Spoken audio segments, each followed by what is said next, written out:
Trying to reconnect. Oh, nice. Okay. All right.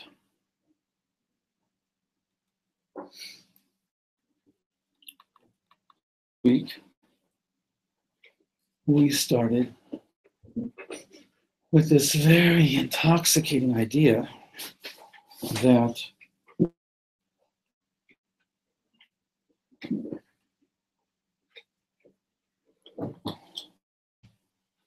the world is molten,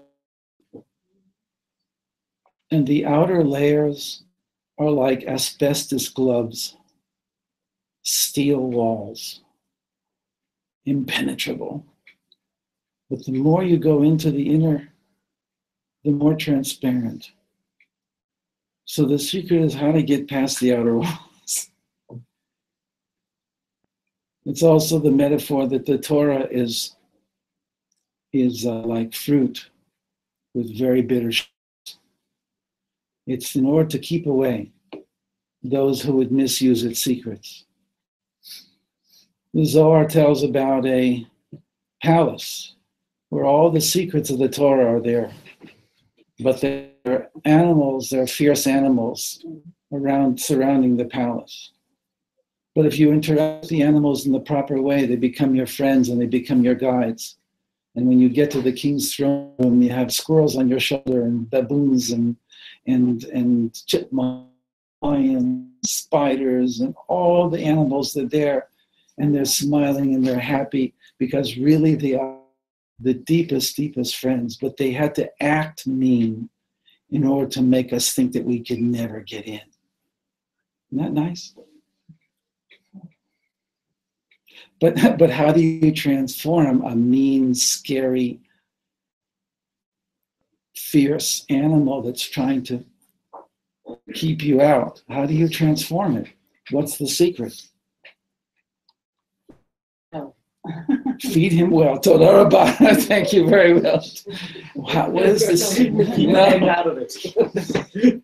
What do you do when you are approaching the palace and all you see is fierce animals who are scaring you, fearsome walls? What do you do?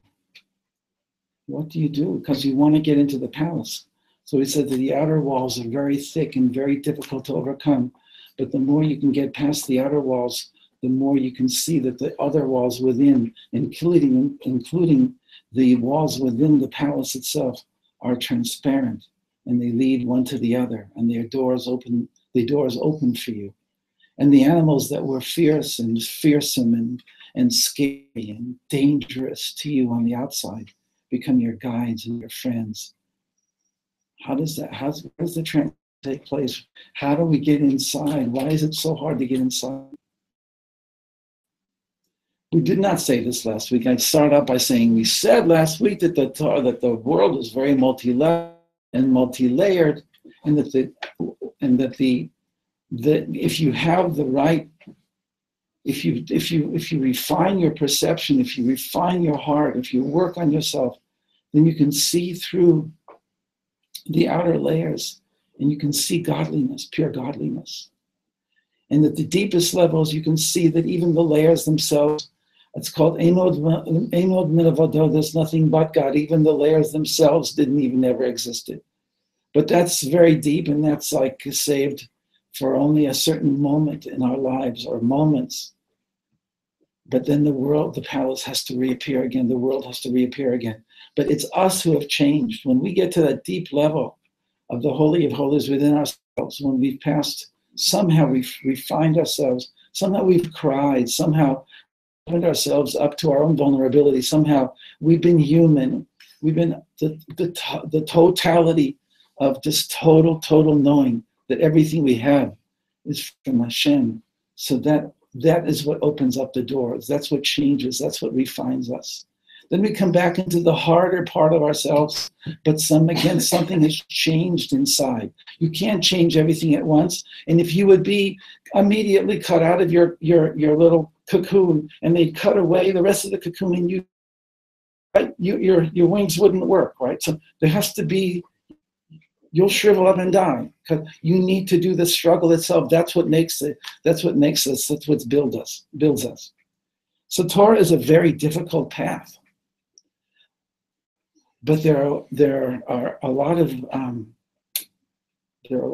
signs along the way. There are a lot of incredible moments along the way that give you the strength to go on. There are people you meet. There are kindred souls. There are guides who come to you.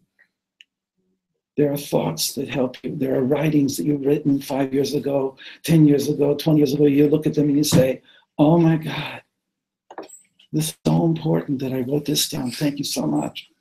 The past becomes alive to you. The present becomes more alive. The future is not clear, but you know you're going somewhere. When you especially come to Yerushalayim, right? There's a lot of walls here, but the stones, wow, you can hear them whispering to you and saying, I'm so glad you're here. I've been waiting for you for thousands of years. So we're in the story of Yosef. The story of Am Yisrael going down to Mitzrayim, of our souls coming down into this world. Why have we come? Why is it so hard? What do we do in order to be able to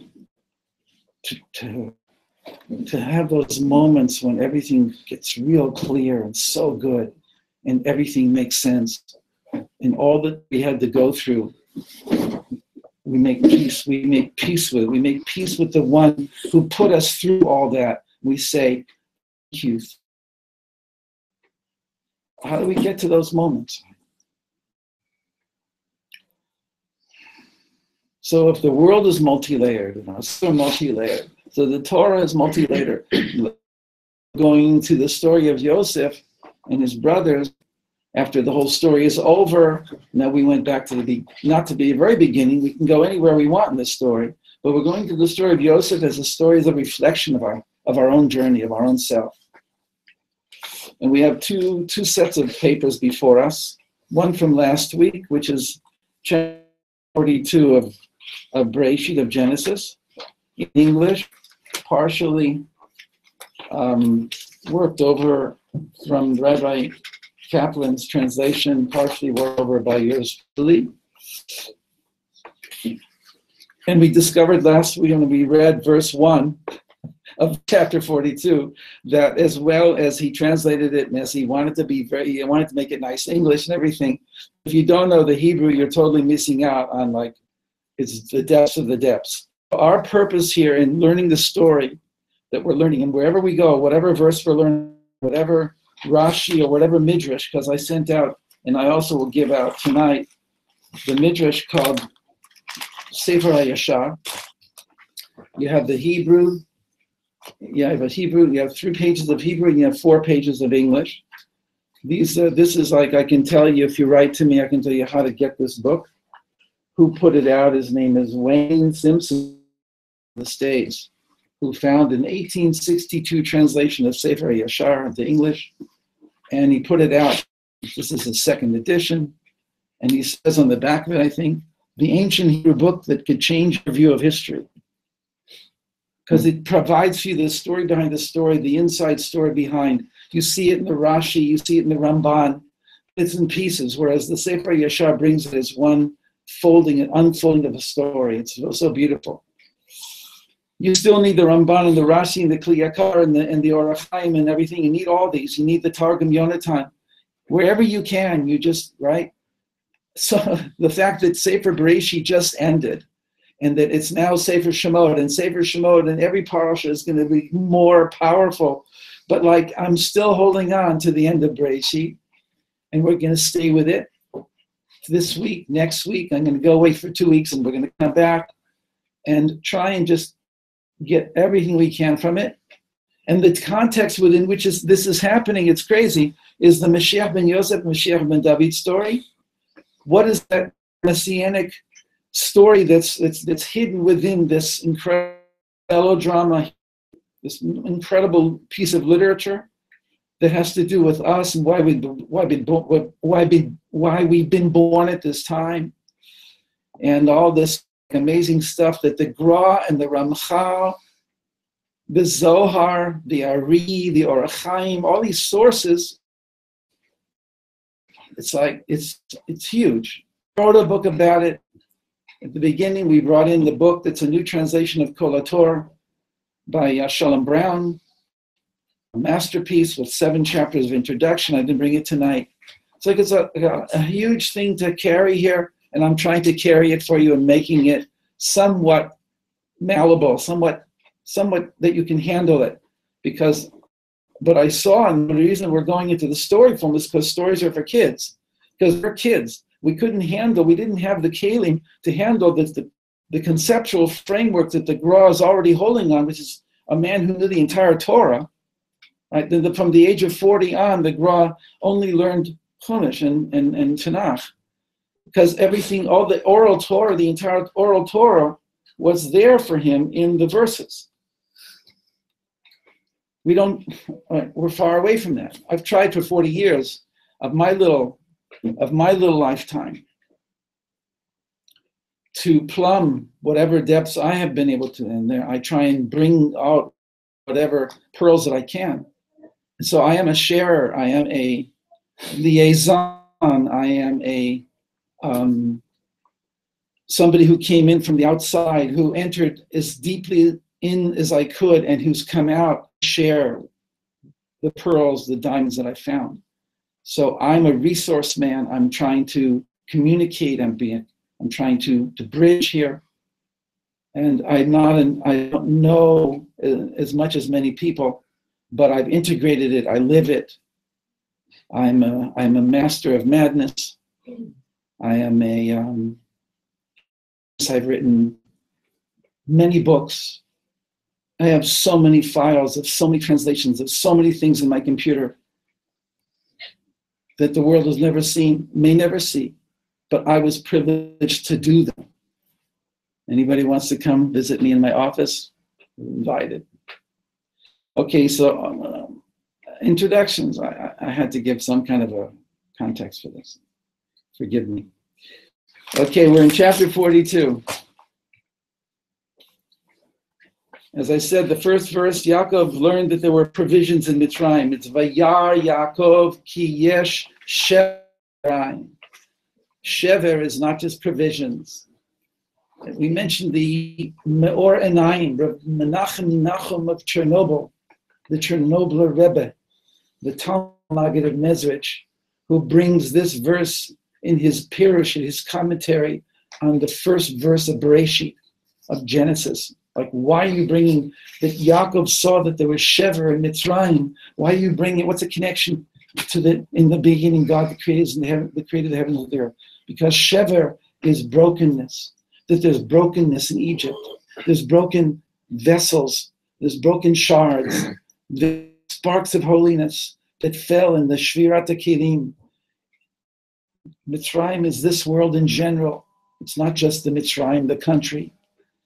And therefore we need to go down into that deeper world, that vortex, that hole, and bring out those sparks of holiness. Yosef had to go down. That's why Yaakov had to go down. That's why we have to go down.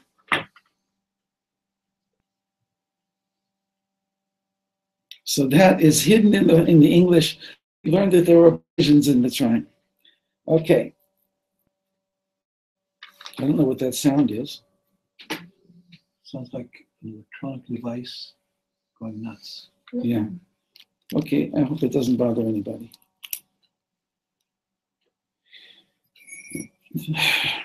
Verse 6. Verse 4. Yaakov did not send his brother Binyamin along with the others. Something might happen to him, he said. We're going to a little bit. So we have to go down to Egypt, to send the boys down to Egypt because the famine is getting more and more, it's getting heavier. But Yaakov kept Binyamin behind. It's too painful for him. Yosef is gone. Now, all he has left is Binyamin. He's not letting Benjamin go. Okay. The verse 5 jumps over their journey, and they're actually now getting towards the main city of Mitzrayim. Israel's sons came to buy rations along with the others who came because of the famine in Canaan. So they're called the Bnei Yisrael, the children of Yisrael. Very significant, right?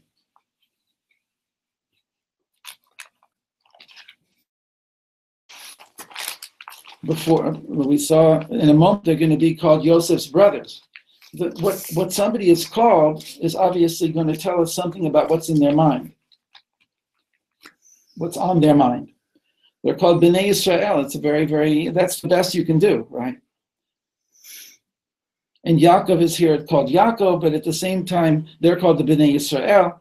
These things should, at first you don't know what to do with them. But we have a principle that Yisrael has the word in it, li rosh, to me is the head, or I am the head, or I have a head. Yashar el, I go straight to God. There's a source that says, Ish ra'el, I am a man who's seen God. That's what Yisrael is. That's why he was given that name. Ish ra'el, a man who has seen God, a man who has struggled with God. Shir el, the one who sings to God, who resonates with God. Shir also to see at a distance. Somebody stands on a shore, which is a wall. He can see forever. There's different words for walls in Hebrew. Shur is to see, is to perceive at a long distance. So we're the seers. Just like Yeshurun is the same root. The seers of Israel. So Yisrael is the highest name that we have for ourselves. You're not born a Yisrael. You're usually born a Yaakov or a Yehuda. You're born a Jew, but you have to become Yisrael. You have to fight and struggle and work to become Yisrael. That's every single one of us. And the potential is there not only for Jews, but for all of mankind. Yisrael is not something that we force on anybody. It's a privilege that we're all given to struggle towards. Okay, so that's Yisrael's sons came to Lishbor Bar. That's verse 5. Lishbor betoch habaim, and to buy provisions among those who came in. Because the Eretz Canaan. Verse 6, V'Yosef hu hashalit al haaretz, shbir lechol am haaretz, v'yavo Yosef v'yishtachavu lo apayim arzo. There's a lot compacted into this verse. In English, Yosef was ruler over the land. Since he was the only one who rationed out food for all the people, it's Rabbi Cap, kol hakavod, he wants to connect it. And so he said, since. In Hebrew, it's a little choppier, but it's very important to be able to separate the ideas before you connect them. But Yosef hu hashalit haaretz. Yosef was the ruler over the land, period. Hu hamashbir kol haaretz.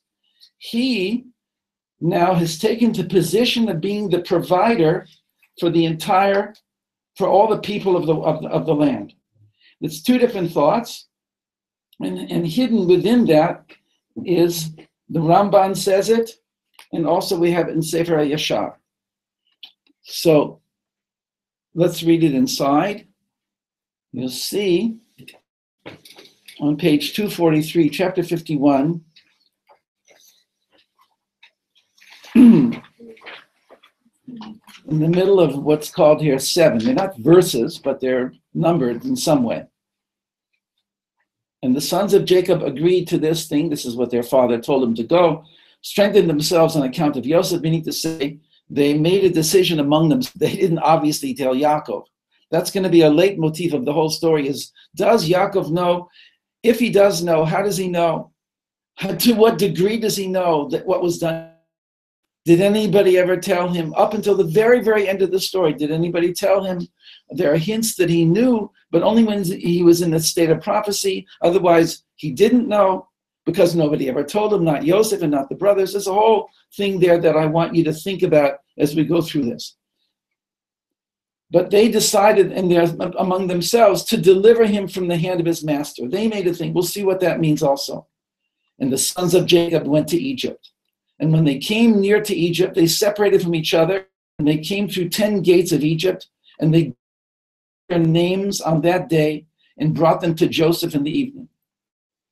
And Joseph read the names from the hand of the gatekeepers of the city, and he found that his brethren had entered at the 10 gates of the city. And Joseph at that time commanded that it should be proclaimed throughout the land of Egypt, saying, go forth. I'll read it. I'll say it over to you in regular English in a second. Go forth, all ye store guards. It's terrible English. Close all the corn stores. It's not corn, it's grain. And let only one remain open, that those who come may purchase from it. And all the officers of Joseph did so at that time, and they closed storehouses, left only one open.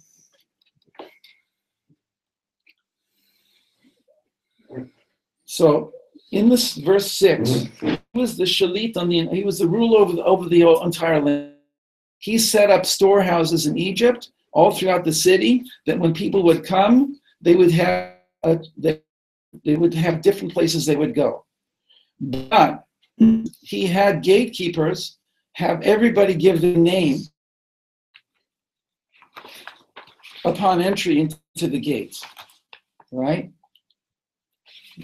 I don't need to see it inside, but Rashi says this later. Did they become? Oh yeah, not only suspected. That's what the whole thing is about, is that he knows that they would have to come. So he sets up and he's waiting now. He has everybody have to give their name and the name of their father. And it's written down. They're given every day to Yosef, and he goes over them. And he sees that every list had one name of his brothers. Yosef ben Yehuda ben Yaakov, Yisachar ben Yaakov, Levi ben Yaakov, Shimon ben Yaakov. And he closes now. He says, okay, I'm going to close up all the other storehouses and open only one, and I'm going to sit there. So that's the scene. The Torah doesn't tell you this. The Torah only says that he's now the mashbir, and is the only one who's sitting in the storehouse now waiting. L'kol ha'am ha'aretz. And then v'yavo achei Yosef. And now the brothers of Yosef, they're called the brothers of Yosef. Hello, like that is normal. Why are they called the brothers of Yosef? It's the second time, because in verse 3 also, because Achei Yosef is a sign that they were looking for Yosef. They went into 10 gates. They met in the middle. They had SMSs so they could track each other down. They met inside the city, and they went to a certain place in the city called the Red Light District. Rashi says it. Ramban says it. We're going to see it in the Sefer Yeshivat. And they were looking for their brother. What's going on here? First of all, I have to ask you to look at this in Rashi. On your Hebrew pages,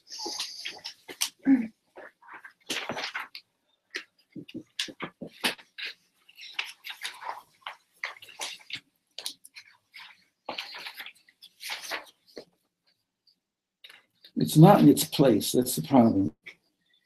Where is it? It's down on the page.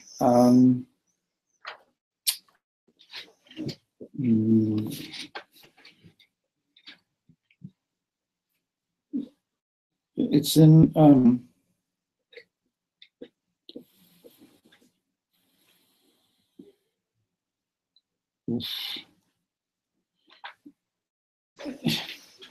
it's maybe better that I don't do this through Rashi at this point.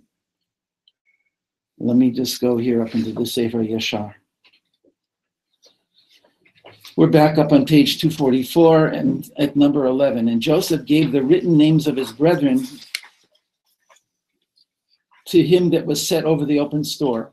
I disagree. I think that they went over them at night, as I said. He then decided that he was going to be there in the only open storehouse.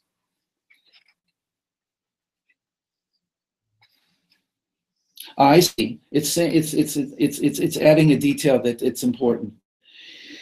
Basically, what we're going to see here is that for 3 days they didn't show up at the storehouse to ask to buy their food.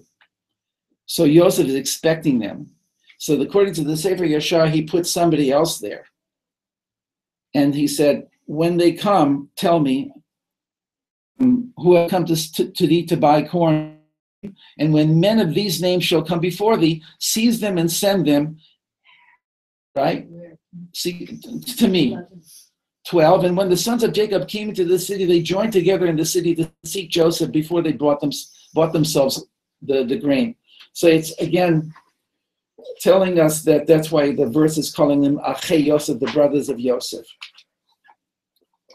That's what it's telling us in code language, that they met inside the city to look for Yosef, and they went to the not to the walls, to the district of the harlots, right? The zonot in Hebrew, and they sought Yosef in the district of the harlots for 3 days. In other words, they couldn't find him. Why did they look for him there? For they thought that Yosef would come into the district of the harlots for Yosef and to be the ill one. For Yosef was very calmly and well favored when they knew him. He was old. He sold him, and the sons of Yaakov sought Yosef for 3 days, and they could not find him. So the man who was set over the open store sought for those names which Yosef had given him, and nobody came. And he sent to Yosef saying, these 3 days have passed, and those men whose names you gave me have not come. And Yosef sent servants to seek them in all Egypt and to bring them before Yosef. They came and they found them in 17 here. To seek his brothers, they went and spread themselves in the 4 corners of the city. And 4 of the servants went into the house of the harlots, and they found the 10 men there seeking their brother. They took them and brought them before him. Okay, now finally they bowed before him to the ground. So all of this is included in this verse where it says that Yosef is the shalit, he's the master over the entire land, and he's the only provision. In my opinion, it means that he's not setting somebody else there and telling him when they come, you tell me. He himself is sitting there. And I think I've seen this somewhere else. And now it says the brothers of Yosef came and bowed down before him. So it's like a heck of a lot going on in the 3 parts of this, in the 3 parts of the verse. But that's the power of this story behind the story. Because it's going to explain now why he says to them what he says. Because without it, it's really in a sense of like it doesn't fit. How could he out of nowhere claim that they're despised? For what reason? The Torah doesn't say anything about them of that nature. They didn't do anything wrong. So the oral tradition here is extremely important. And not that you need it, but Ramban says, Shahaya Shalit al Haaretz, he was the ruler of the earth, of the land, Mishneh LaMelech Mitzrayim, and he was the second in command to the king of Egypt.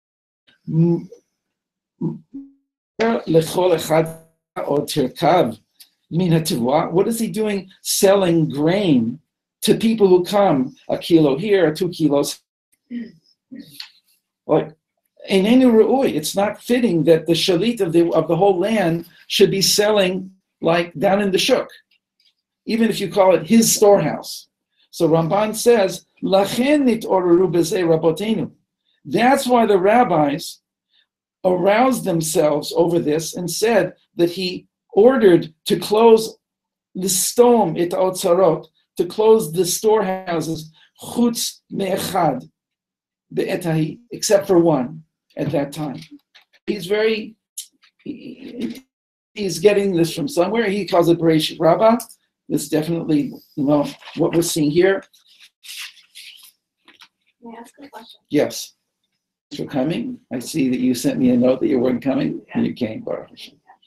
How did he know, like, at what 3 days they were going to show up, like, in the course of this whole situation? No, he knew because the names had been given to him. He saw the lists. He tallied everything. He was very So He was knew very on they top were of it. there before he sent them out to look for them? Of course. No, of course. Yeah, he just that one. Okay, Yeah, sorry. yeah. He tallied the names in all the lists every night. He was looking. Oh, He was an eagle eye. He knew what he was looking for. So when he saw those names, he got ready. And according to my version, which I'm not making up, he sat there in that storehouse and he was waiting. And now, so 3 days go by. According to this version here, the soldiers bring them. According to another version, they end up coming because they haven't found him. One way or the other, they end up now bowing before Yosef. And he's now not only with a beard, but he's also wearing this special hat. He's playing his part very well. He speaks to them through an interpreter with very harsh words. So verse 7 in Hebrew, you don't have it, is Vayar Yosef et Achav. He saw his brothers. Yosef recognized his brothers as soon as he saw them. Vayakirem. Again, Rabbi Kaplan, he switches. Recognized his brothers the moment he saw them. The verse says he saw them and recognized them. It's brilliant, whatever. I love him. Vayitnaker alehem.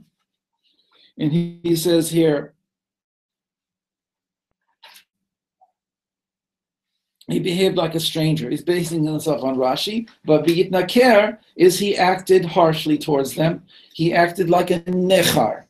A nechar, b'nei nechar are foreigners.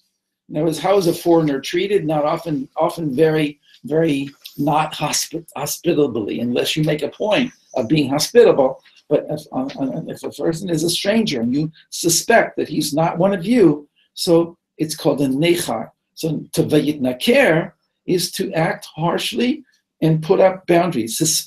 Suspicion, right, is the first thing that we have towards a person who's a nechar. So he's acting suspiciously toward these people. And it's his act, his master impersonator. By Daberi Tam Kashot, and he spoke to them harshly. Vayomar Alehem, and he said to them, Ain Batim, where are you coming from? And they said, we've come from Eretz Canaan, Lishbor Ochel. We've come from the land of Canaan to buy food, to buy provisions.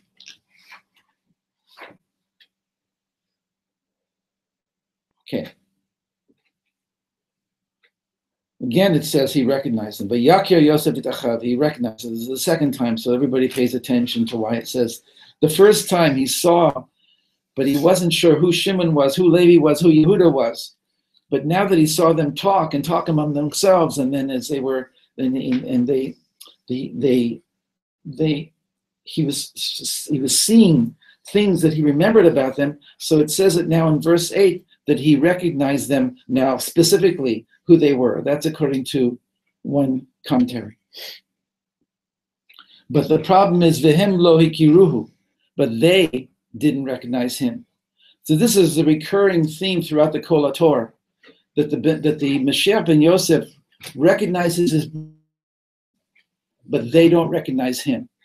That what is the Mashiach ben Yosef? It is a divine mode of providence in which Hashem brings Am Yisrael back in preparation for the Geulah, but it's not roses. It's exactly like they said, I never promised you a rose garden, it's just a bunch of thorns. You get stuck more often than you'd like, and you become tough and insensitive, and it's not what should be happening. So Mashiach ben Yosef process is Hashem impersonating a harsh ruler and making it hard on us, and making it difficult for us, and making us not acceptable and not accepted among the nations of the world. And that's the UN, etc. And like we're Yehuda and the brothers, like why are they doing this to us? We're so honest. We're like totally honest. We are so honest that we're willing to bend over backwards to make sure that we help. There are 70% of the people in our hospitals. An article just came out. 70% of the people in our hospitals are coming from the Arab countries around us, including the Palestinians. And there's not enough room for a lot of the people who come who are the Israeli citizens. So they're like thinking now, like, what did we do here? Like, it's like a little bit, okay, we want to take care of other people, but we're so good at taking care of other people, but we don't know how to take care of ourselves. So we have these internal problems. The Mashiach ben Yosef process basically drives us crazy because it doesn't go with our self-image. We are so good. We're post-Zionist. Like, we don't even believe we belong here. We're here just in, like, I'm not post-Zionist, believe me. But we're so good. And yet we don't know how to live here. We don't know what it is. We don't know. We're disconnected. We're fragmented.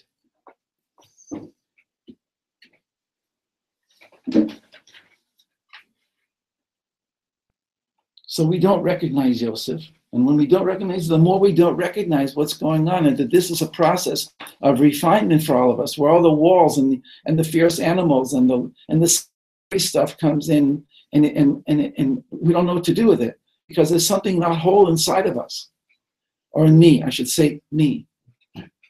When stuff goes wrong, what I need to do is to connect to my fundamental humanness, to my not philosophy and not concepts, but how do I handle when something goes wrong? When my computer this morning, one of the computers I turn on, and I was able to put the cursor on the place where I'm typing in my password, and the keys don't work. And I'm totally involved. I just did a whole thing for Tu B'Shvat. I'm sending it out in a little while, and I'm going to New York. I'm going to do that there, and I work one thing after the other. I tikkun yesod, tikkun klali. I prepared a lot of things for my trip to New York. I'm moving along. I'm making things happen that I've been preparing for years. And now I turn on my second computer, and the keys don't work. I start to cry because I'm uninhibited. Hashem, I can't do this. All I do is work and work and work and work. Please help me. I'm so vulnerable. I'm so vulnerable. And I'm telling you this because I think it's like the best thing I could have done. Because I'm very strong and I have a lot of stamina and I go for hours at a time. My wife says, "Come eat." I said, "Wait, give me a minute." And an hour later, I show up and say, "I need to eat. I'm so hungry." Goodbye. No, I did restart and it still didn't work. And then I closed it and I said, "It's just not meant to be. I'm going to have somebody help me." Like a simple little thing, I didn't know how to fix it. I was totally caught off guard. But again, my point is to connect to our own emotions. That is the way into our soul. We're given emotions. They're the most important thing in our life, more than our head, more than anything else.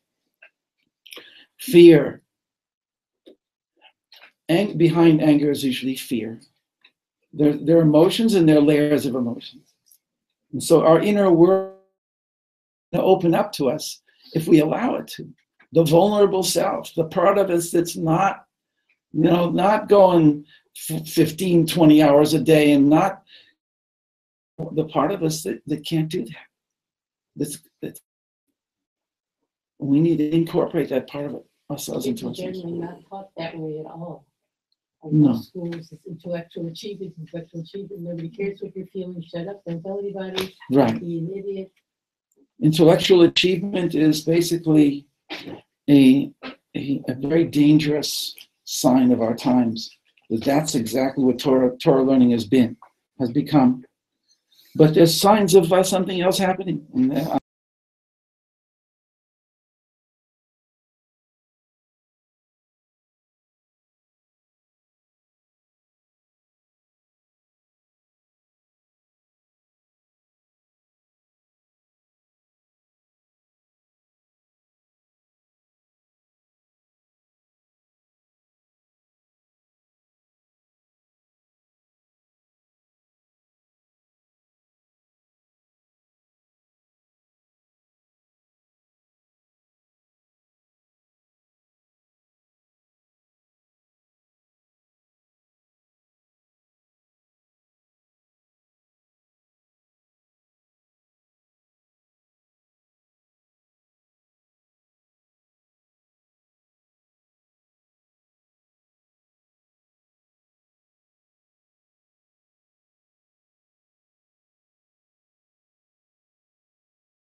happens to this system very often. Doesn't come back. And maybe, okay, you're right. Okay, sorry. I don't know why it happened. Yes. So just maybe, and it's a recurring theme in Torah that uses very imperfect people to do great things. Yeah. Great. Melech, he was a murderer. A murderer. Sure, because of Well, I would be careful to use that word, but okay, yeah, he had Uriah killed. he had But there was a reason. He was a king. He had reasons. It's not as if he was a murderer. Oh, it's a different word. Right. All right. But here, we have very imperfect people, and look at what they did. The great nation that survives to today. Yeah. It's amazing. So this is a big lesson. How can we bring out the lesson even more powerfully? We have leaders who are not leaders. We say, oh, we once had leaders. Maybe those leaders could have got us out of the trouble that we're in. But the rabbis say every generation in its leaders, right? And the leaders are non-leaders. Well, where are the leaders? Us. It has to be us. Yes, each one of us to become a leader in our life. I wanted everybody else to be a leader but me. Or I wanted to be a leader, but I thought I could do it without any, whatever. I'm confused about how to be a leader. So Torah has to teach me how real leadership works. Rabbi Simon, what's his name? Simon or Simon? What does he call him? He doesn't call himself Shimon Jacobson in New York. Simon Jacobson. You are the powerful thing about Yehuda and Reuben, and why Reuben is a fantastic character who's always doing the right thing, but he's like what's called a tzaddik in pelts. He's mostly concerned with his own righteousness and his own mistakes, and Yehuda is always making mistakes, but what comes out of Yehuda's actions is things that help other people. A fantastic piece, a very long piece, but very well done. Simon Jacobson. So it's the imperfect leader or the wounded healer who can do more for others because he knows the pain of the other. The Rav Yaakov Yosef of Polnoy, in the name of the Baal Shem Tov, says that the Rebbe has to sit there when somebody comes to him and says, Rebbe, I've done so many bad things. And the Rebbe is not supposed to say, how can I be in the same room with you? The Rebbe is supposed to say, Mamish, I know how it feels. I know. And he has to go into himself and totally feel what it feels like to have done those things. And only then, through his own inner process, not by saying anything necessarily, by doing the process himself of his own inner transformation, of the depth of that feeling, of what it feels like to do those things and to feel so far away, that becomes transformative for the person who came to him for help. It's not like, I'm going to help you because I'm a big guy, right? It's, I'm going to help you because I'm mamish understand how it feels to go to that place. So this is actually I read in a book by I brought it in around 5 months ago by Mordechai Rottenberg, who has a department in the Hebrew U, and he's born into a Hasidic family, but he's academic, but he's Baruch Hashem not so academic that he has disowned his Hasidic background. He's brought it in, and he's created psychology based on the Baal Shem Tov's teachings that is really worthy of its name. And his book that he wrote as a starter for anybody who wants to know the 20 books that he's written but who are not reading them, he wrote one book called The Psychology of Tzimtzum, of how the true leader knows how to do tzimtzum in order to allow other to exist, which is what God does. Very, very beautiful book called Psychology of Tzimtzum. May I ask his name? Mordechai Rottenberg. You can write me and I can tell you more about it. Okay, of course, we're not going to get very far, but this is important, I think. You want to say anything else? Okay. Thank you so much for what you did say. Okay, so now this thing is for verse 8 and 9, is the concept of erva. Verse 8 in Hebrew.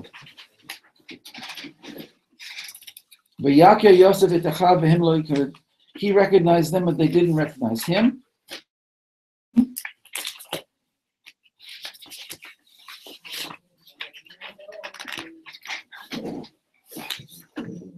ויזכור יוסף את החלומות אשר חלם מהם. Yosef remembered the dreams that he had dreamt about them. And he said to them, like, what's the connection?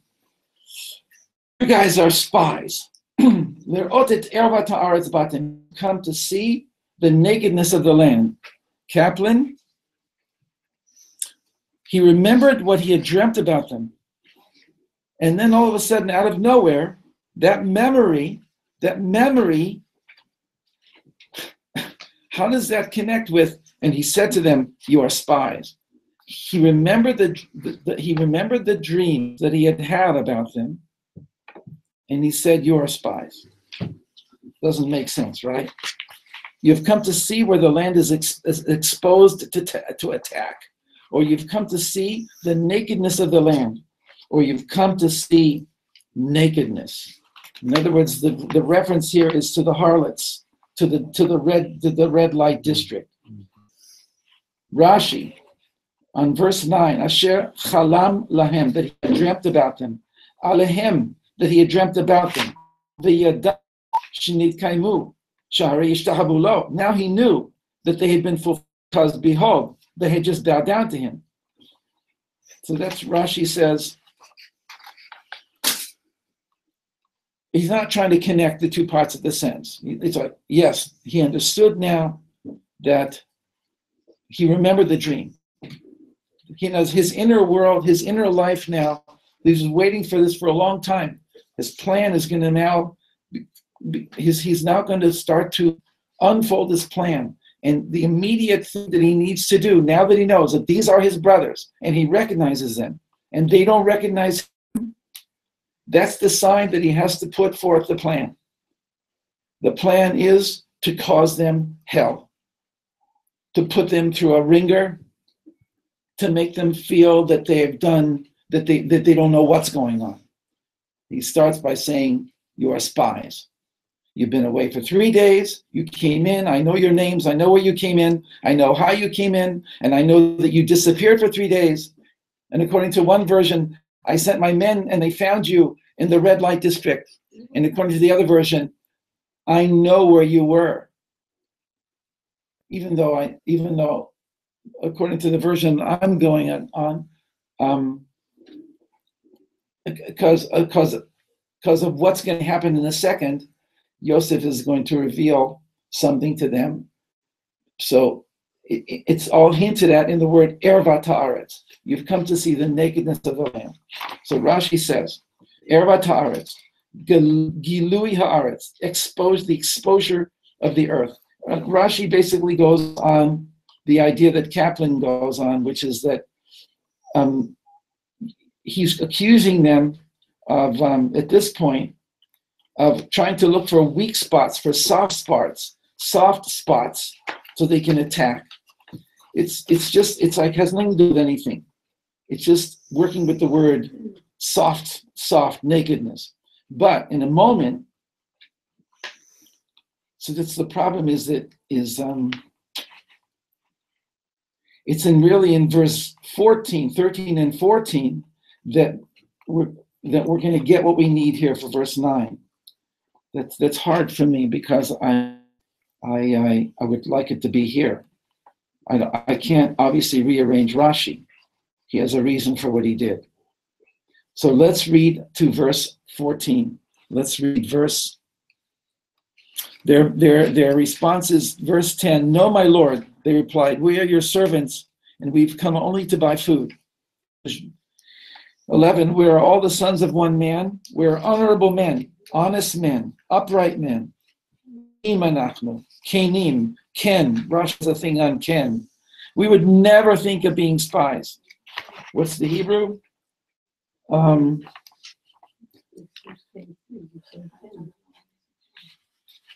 Whatever, I don't have that in front of me.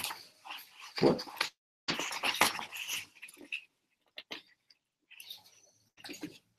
Okay, so I didn't Xerox anymore. Okay, so No, we are not. We're not spies. We would never think of being spies. We're all the sons of one man. We're honorable men. 12. No, he retorted. You have come to see where the land is exposed. Again, he mentions Erva. You've gone to the place of Erva. Again, the harlotry, the prostitution. That's what were you doing there? In verse 14, Rassi's going to give the whole thing. No, they said, we're 12 brothers, they pleaded. We're the sons of one man who is in Canaan. Right now, the youngest brother is with our father, and one brother is gone. Rashi, 14, I still say that you are spies. Third time, replied Yosef. Now Rashi, Hebrew Rashi. Hu asher dibarti, this is exactly what I said before. Hadavar asher dibarti she'atem raglim, that I said that you are spies. Hu ha'emet, this is what's true. V'hanachon, and right. Zeu pshuto, that's the simple meaning of this verse. Rashi says, we got to go deeper. Umidrasho, the Midrash. Amar lehem, he said to them, Ve'ilu matzatem oto, and if you would have found him in the red light district, V'yifsiku alechem mamre tivduhu, and they would have said, demanded from you a large amount of money, would you have redeemed him? Amru lo, yes. Amar, and he said to them, V'im yomru lachem shelo yachaziruhu v'shum mamon, and if they would have said to you, we will not return him, restore him to you for no amount of money in the world. That's it. You can't get him. Matasu, what would you have done? Amru, they said, lekach banu. This is what we came for. Laharog or lehareg. To kill or to be killed. And he said to them, this is exactly what I said. You've come to kill the people of my city. I divine in my magic cup, the two of you destroyed the entire city of Shechem.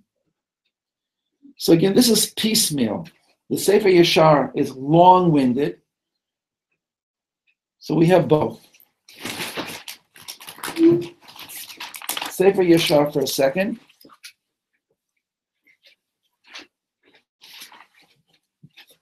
Page 245.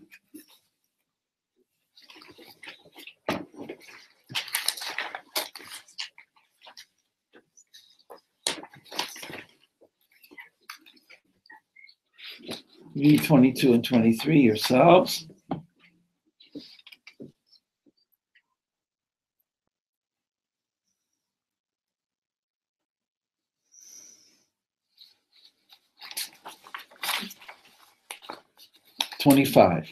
Surely everyone that comes to buy grain goes his way. You buy and you go. And you are already 3 days in the land. And what do you do, or what were you doing in the district of the harlots, the Beit Hazonot, in which you have been for 3 days, these 3 days? That's where you went when you came in the city. Surely spies do such things. So the Midrash is bringing out here the double meaning of erva. Erva is sexuality, it's nakedness. It can be seen in terms of war and in terms of countries, that a spy comes to spy out the nakedness of another country, the soft spots. It can be seen within the Midrashic level of the story that they came as Achei Yosef, they came as brothers of Yosef looking for Yosef, but they came looking for a Yosef that doesn't exist. It came that he was sold as a slave, and since he was so beautiful, that's where he would be. But they didn't find him. But this is how he catches them, as spies who come to spy as on Egypt by connecting the fact that they were looking for their brother in that area. It's a need to work with this, that is all based on erva. It's on sexuality. Sexuality is where a lot of us get stuck. In the Western world that we live in right now, sexuality is so different. The last 40 years have seen things that perhaps existed in prior time. For sure in Rome, there were transvestites. but this is now the first time it's come back. Sexuality is a very, very deep thing in the human psyche.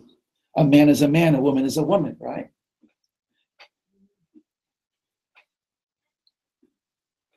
Sexuality is one of the tests of our generation. One woman once said, all of our sons are Josephs, being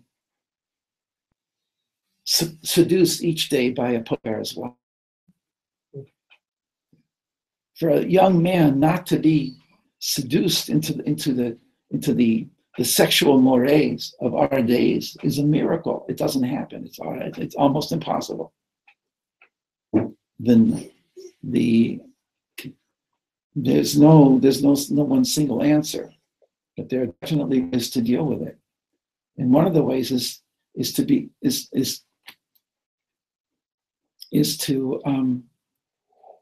work with a person. The general thing is have a person learn as much Torah as they can and keep them away from anything that's titillating, right? But there's another way, is to work with a person, to him his deeper aspects of his own self, and where sexuality fits in. There's so much to say here, but Yosef represents the perfection of sexuality. The time that we're in now is called the Shovavim. Shovavim is a thing for the first parsha in Book of Exodus called of Shovavim, and then there's Sho, and then there's Bo is Shov, and then there's Bishalach Shov, and then there's Yitro Shovevi, and there's Mishpatim Shovevim. So Shin Vav Beit Yud Mem is all about the exile of the children of Israel into Egypt, which the connection is in a very deep connection with sexuality, is the concept of spilt seed, of Zera Labatala, and how we have prayers and things that we do for men, or tikkunim that a man can do from having spilt seed, because the Kabbalah is very strong that rectified sexuality is very important for a healthy psyche. We don't try and make them feel guilty. It's never going to work. Build on their strengths and empower them. It's like an addict. At first, you have to admit, I don't have control over this. But then you connect to higher power in yourself, not just outside of yourself, and you see that you have more power than you knew you had. But you have to go through that no man's land where you realize that you don't have any power. You're addicted. So I'm mentioning this because the metaphor of seed that is not in the right place is called scattered seed. And the children of Israel in exile are called the dispersion, the diaspora. The return and the ingathering of Israel back to its land is the same as the redeeming of sparks of holiness that were in the man's seed to come back out of the false female into the real female, into the holy wife, into the true kli, the true vessel, where a child, right, where children, neshamas, souls can be born and have a chance to make it better. So the Ari talks a lot about this. It's not like it's all about sex. It's not, right? But it's definitely, and it goes back to Adam Rishon, there's definitely a profound level here that the Torah recognizes that the rectification of sexuality for men and women is a central thing. And we're living in a generation now where we're being confronted with the exact opposite. It's so interesting. And that right now in these weeks is the tikkun of that, and that the religious Jewry, the Hasidim, the Misnagdim most everybody is aware in the religious world, but most people are not aware in the outside world. That each one of us has a chance to do some rectification. A whole personality is a person who's connected in his relationships and her relationships and understands that wholeness is so important for all of us. That when a man is with his wife, a wife is with her husband, a mother and father are with their children, when we are with our friends, when we have a community, right?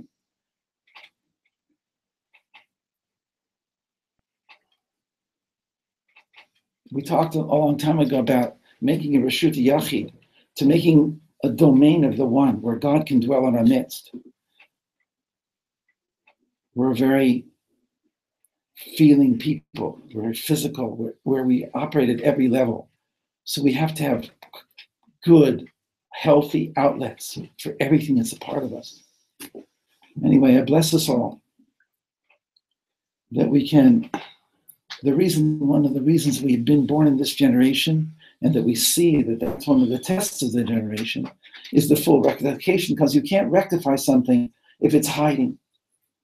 The emet tahat is the bringing up and being confronted with something and understanding what my relationship is to it and being empowered to rectify it, not only rectifying by leaving Egypt, but rectifying by completely transforming Egypt.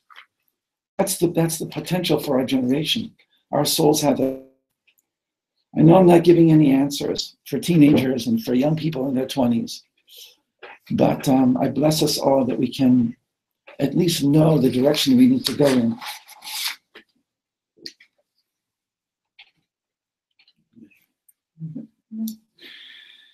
I feel so, like inadequate here in terms of really saying what needs to be said. Okay.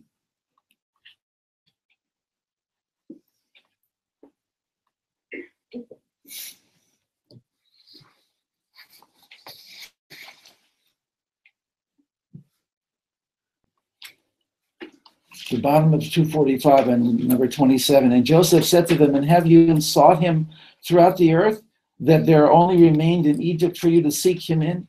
And that what also should your brother do in the houses of harlots, although he were in Egypt? Terrible English. Have you not said that you are the sons of Isaac, the sons of Abraham? And what shall the sons of Jacob then do in the houses of harlots? I'm not sure exactly what, even in English is so bad. Like, what are you guys doing there? Why would your brother be there? Something like that. And why would you go there? And they said to him, because we heard that Ishmaelites stole him from us, and it was told unto us that they sold him in Egypt, and thy servant, our brother, is very comely and well favored. So we thought he would surely be in the houses of harlots. Therefore thy servants went to seek him and give ransom for him. Surely you speak falsely and utter lies, to say of yourselves that you are the sons of Abraham. As Paro lives, you are spies. Therefore you have come to the houses of harlots, that you should not be known. Interesting. And then what we saw in the Rashi, and now if you find him, 30, and his master require of you a great price, will you give it to him? And they said, it shall be given. And if your master will not consent to part with him for a great price, what will you do unto him on his account?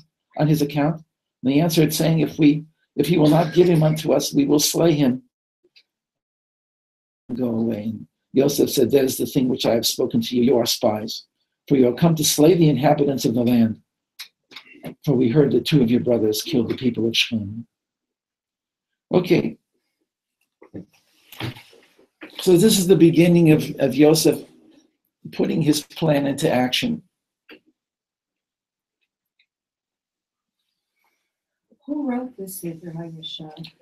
It's questionable. It's the story at the beginning of the book says that at the destruction of the Second Temple, Jerusalem was conquered, and one of the Roman soldiers broke through a wall and found a man sitting in a library.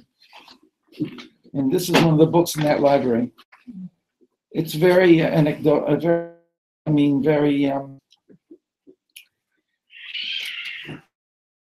Rashi was quoting this. Ramban was quoting this. They didn't always know it, but they held this book in esteem because, it fills in the story.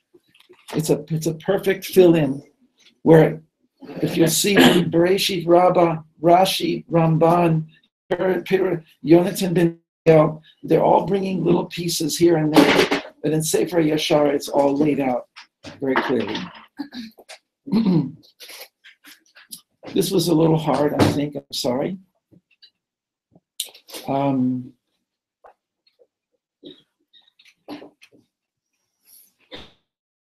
Yeah.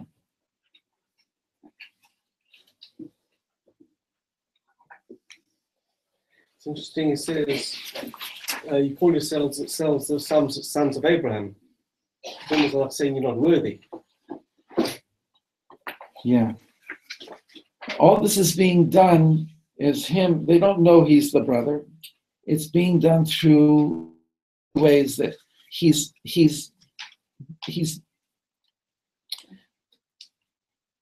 entering into their psyches. He says things to them. This is his cup to cover. His cup is a divining cup. So therefore he can say to them, I see that you did such and such.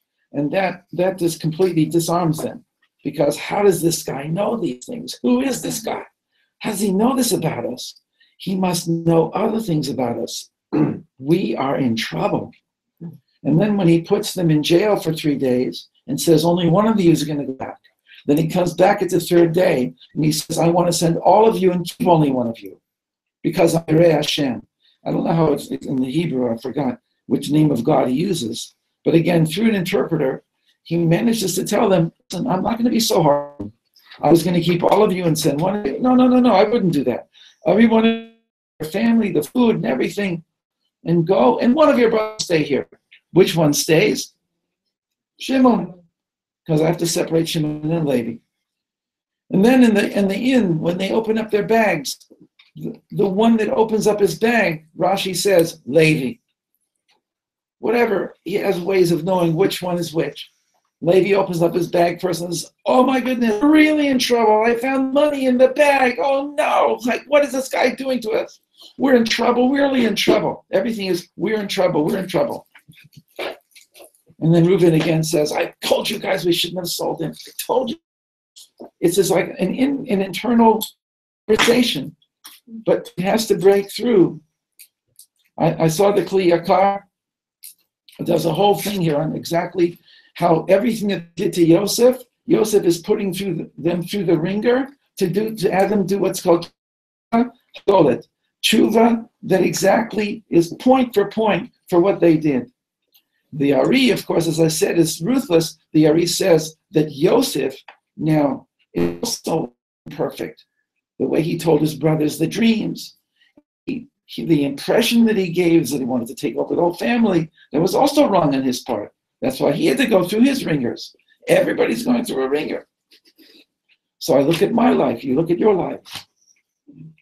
It has to be, now what this Torah is telling me is I need to see my life. And that the surface level is only that. And what I need to do and to ask for is I need to ask for help of what is going on. Who is the me who really needs to come out at this time? And what other parts of myself? There's a thing about Eretz Yisrael that Avraham was told, El ha'aretz asher ar'eka, to the land that I will show you. And they point out that it says, I will show you. It means I will show you you. I will show you who you are. Outside of Eretz Yisrael, you can be who you are, put on all kinds of masks, and be very successful at it. To show the masks are torn away. In a kind way, in a gentle way, sometimes, hopefully, sometimes in a harsh way. But the masks are torn away. And really, it's a gift. Here's where the real you comes out. So you don't like the real you that you're seeing when it first comes out. Try and cover it up. Just allow the process to go. This land cleans you. This land is the land that eats you up and spits you out, Rabbi Nahman says. It again puts you through the ringer, but it transforms you in the process. Is there any significance to the phrase that Joseph uses? He says, "As Pharaoh liveth, you are spies." Why would you invoke Pharaoh's name for that? Just to throw them off? Can you repeat that? Yeah. Why does Yosef a number of times? I didn't count them. He says, "As Pharaoh lives." What is it in Hebrew?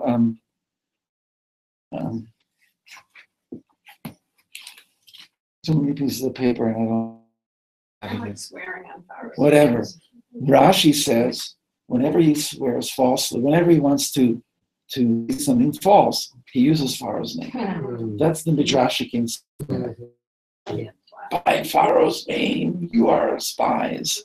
Something like that. You're also in the clip of Mitzrayim.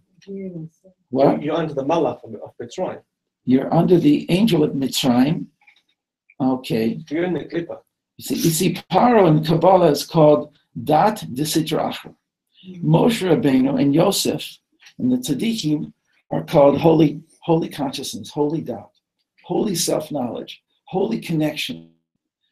Dat de Sitra Achra is that which stops you, which wants to prevent you from connecting to self.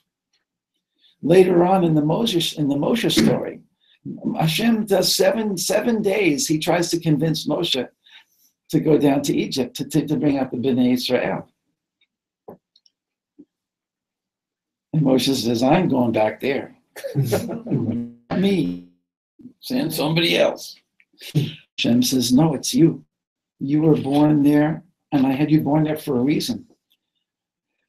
Meaning to say, you were born, I even had you brought up in the palace, because now anybody else who's a slave who goes into the palace is terribly intimidated by being in the palace. But you grew up in the palace. It's not intimidating to you.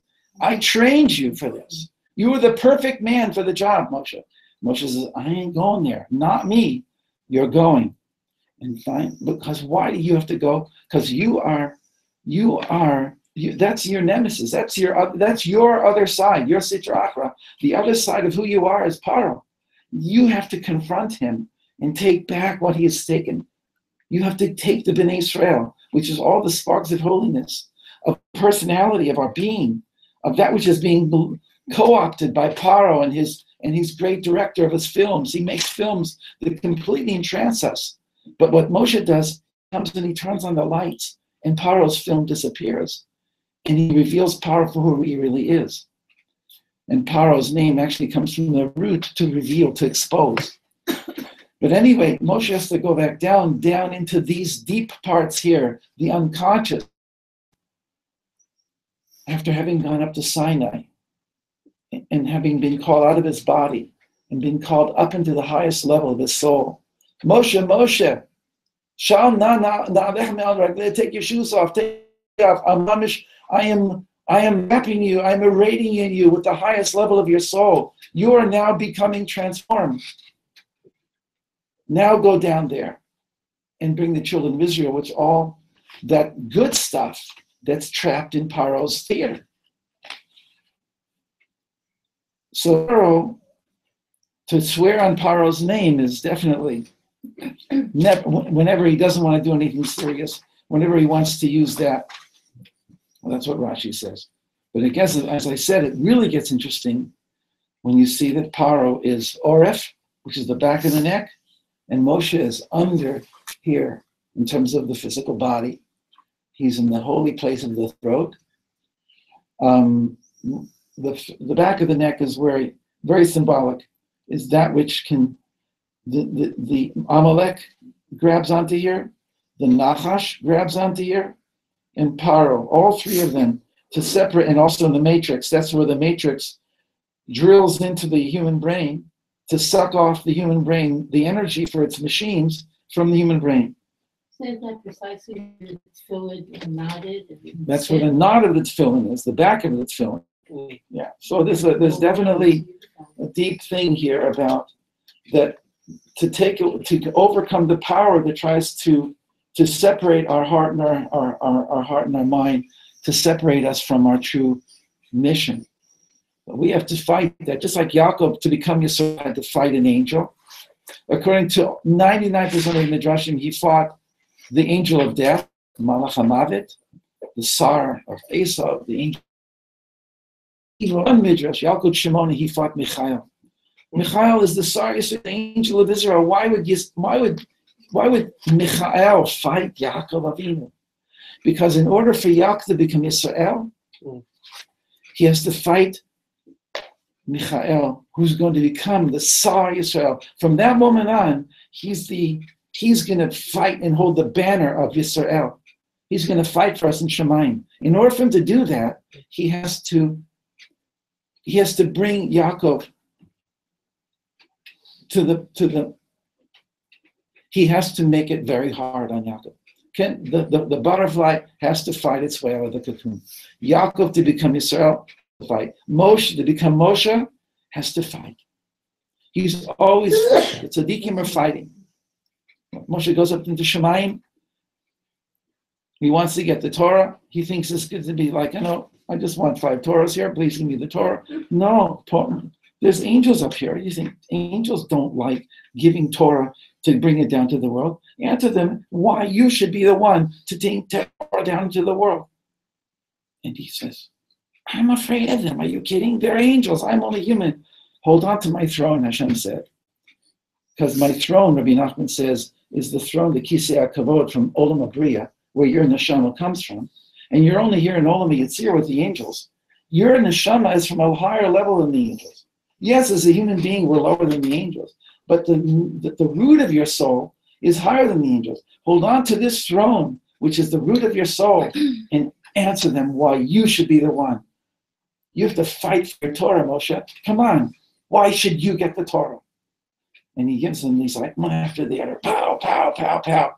And they say, wow, you are awesome. Not only that, the Malach HaMavet gave Moshe a gift because this guy is something. He gave him the gift of overcoming death, the power of the Torah. Okay, so my point, the last point with all these examples, obviously, is I'm a very midrashic person, right brain all the way, is to overcome obstacles is the name of the game. And Hashem is the one who's doing the obstacles. And that's not fair in a certain way, but he is the ultimate director of this film. And when we connect behind all the layers, the multi-layers of the Torah and of the life, and see the Ein Sof is behind everything, and we know that that's why we came here. And the more we refine ourselves, the more we connect heart level and to the way we're born, then all of the walls begin to dissolve, and we have moments of ecstasy. And they should be 3 times a day at least. We should have ecstasy. We should bow down in the Amidah and rise up and stay there for hours with our head held high, just feeling how awesome it is to be alive. Right? And then you have the ability to go back down out into the world and fight because you're fighting for something. But we need those moments of connection. So the fight, the struggle, is to break through the layers that are preventing me. The layers were put there so that I would have to fight. And when I fight, I create, and I become myself, and I create myself. And the story of Yosef is archetypal in that sense. And it's telling each one of us that it's not going to be easy, but precisely because of that, that's why we've been put here. So it's an empowering story. My attempt for tonight. Please think about it, write about it, do something with it. Don't let it go. Don't let me be the one who tells you what this is about. Okay, God bless. Thank you. Did we sing tonight? We didn't even sing one song? My sunshine. Yeah, we did that. Can I have some water, please? Thank you. I have to take more of my sunshine. Thank you. We have to sing a song. I never heard this of the book, Sefer Yashar. Yeah. Never heard it. Yeah. That song with the song. The annals. Can I Annals. take a look at that? Yes, this is the real one. The person who actually had it written, Wayne Simpson, is he a Jew or Gentile? No, he's a Ben Noach. He's a Ben Noach, a beautiful man. I met him in Texas. V'Yerushalayim ircha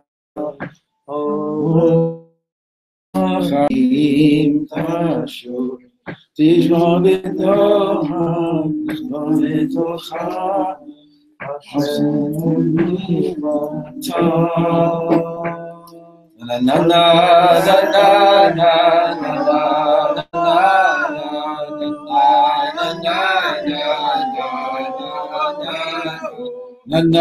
na na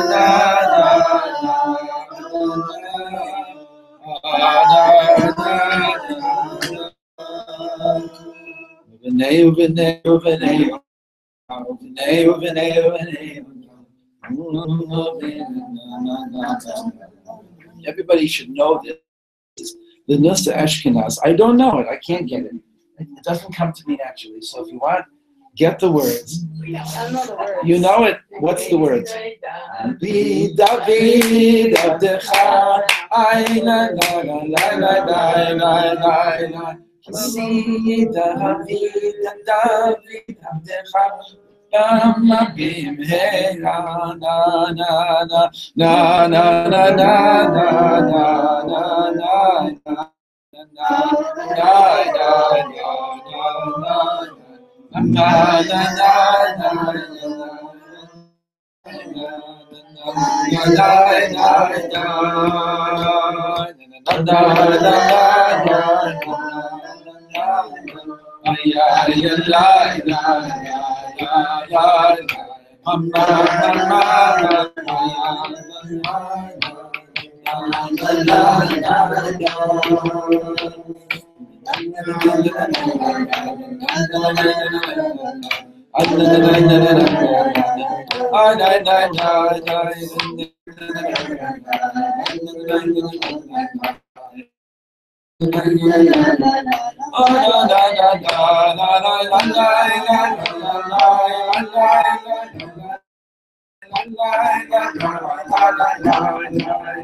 That bracha of Yerushalayim is Baruch Hashem Bonei Yerushalayim to Yosef.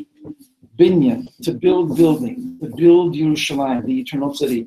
At Tzemach David, the next bracha is Shech ben David, and it's an agricultural tzemach, a sprouting forth of a tree, of a garden. One is garden and one is house. Bait Bagan, right? Bait Bagan, house and garden. What house? The temple. What garden? The Garden of Eden, right? Yosef prepares the way through the binyan, Beit HaMikdash, the garden, for returning to the level of the garden, where Mashiach ben David can then bring the world beyond. So those two brachot are what we're talking about a lot.